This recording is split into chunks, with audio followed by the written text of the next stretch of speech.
Unlock hidden general, credit score points by learning how to mastering properly strategic pay credit your card credit card, payments. learning how to pay your credit card in a way that it maximizes your credit score and increases your borrowing worthiness will always be something that, like I always say, everyone that has a credit card needs to know how to properly pay a credit card and needs to know that there is a strategic way of paying it that aids to increasing your credit score. And the stereotypical or the standard way that we are paying our credit cards actually leaves about 80 points on a table that most people can literally access within 30 to 60 days by just reframing how they are paying their credit card. But okay, now when it comes to paying off your credit card, the first the first thing that I need everyone to evaluate for every single credit card that they have is to identify these two important dates.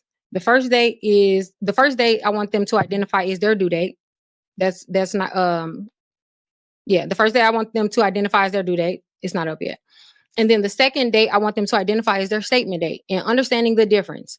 The biggest difference between these two dates makes the biggest difference in your credit score, because your statement date is the dates that will determine how many credit points you are getting as a result of your credit utilization. And then your due date only matters to your bank. The date that is important is your statement date, right?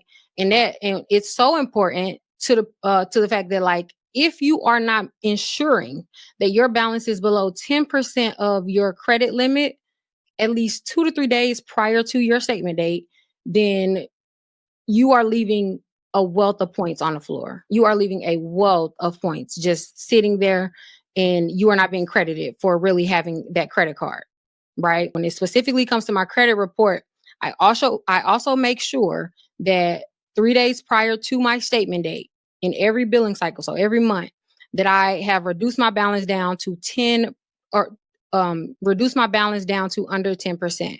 And that way I can ensure that the balance that's being reported to the credit bureaus is favorable. And also it is showing that I am a responsible borrower. I not only use my credit card, but I can be trusted to pay it back.